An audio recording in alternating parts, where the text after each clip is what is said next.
నేను నీకు తగిన జీతాన్ని ఇస్తాను. హల్లెలూయా. బిడ్డలను దేవుడు అంటున్నాడు, ఈరోజు నీకు నేను ఇచ్చాను, నువ్వు ఎవరి కోసం పెంచాలి? నా కొరకు పెంచాలి, దేవుని కొరకు పెంచాలి. అబ్రహాముకు బిడ్డలు లేరు, 100 సంవత్సరాల జీవితంలో ఆయనకు బిడ్డలు లేరు. కానీ ప్రార్థన చేస్తూ ఉంటే ప్రార్థనలో దేవుడు అంటున్నాడు, అబ్రహామా నువ్వు కుమారుడిని కంటావు అంటున్నాడు.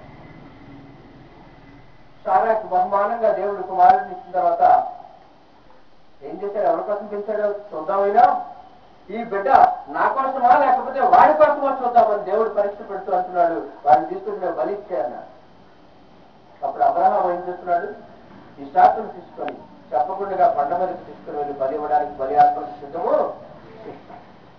అప్పుడు దేవుడు సంతోషించి అంటున్నాడు, నీ కుమారుడిని నేను అడగలేదు, అదిగో ఆ పొదల్లో ఉన్న గొర్రెపిల్ల నాకు బలి, నీ యొక్క భక్తికి నీ యొక్క విశ్వాసానికి నేను ధన్యుడిని అన్నాడు దేవుడు. హల్లెలూయా, హల్లెలూయా. మన కుమారుడిని మన కుమార్తెని దేవుడు మనకి పెళ్లి కాగానే ఇచ్చేస్తున్నాడంటే దేనికి ఇస్తున్నాడండి? మనకి మనం ఎవరి కోసం పెంచాలి? ఆయన కోసం పెంచాలి. మనం ఎవరి కోసం పెంచుతున్నాం?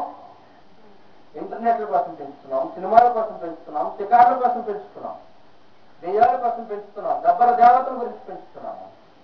మన బిడ్డలు ఏ రోజునైనా నీ బిడ్డలను దేవుని కొరకు పాలించి పెంచువారిగా తయారు చేస్తాను. నీవు ప్రార్థన చేస్తే నీ ఇంట్లో తెలియకుండానే నీ బిడ్డ వచ్చి నీ ప్రక్కన మోకాలు వేస్తాను. నీవు నేర్పించవలసిన పని లేదు. మీరు ఎప్పుడైతే మీరు మోకాలు వేసి ప్రార్థన చేస్తారో వాడు తెలియకుండానే నీ ప్రక్కకు వచ్చి చిన్నతనం నుంచి వాడు మోకాలు వేస్తాడు.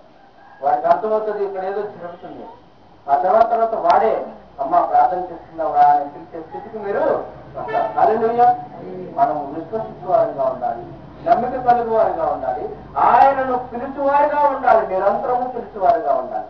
ఆయన సమాధానం అప్పుడే మనకి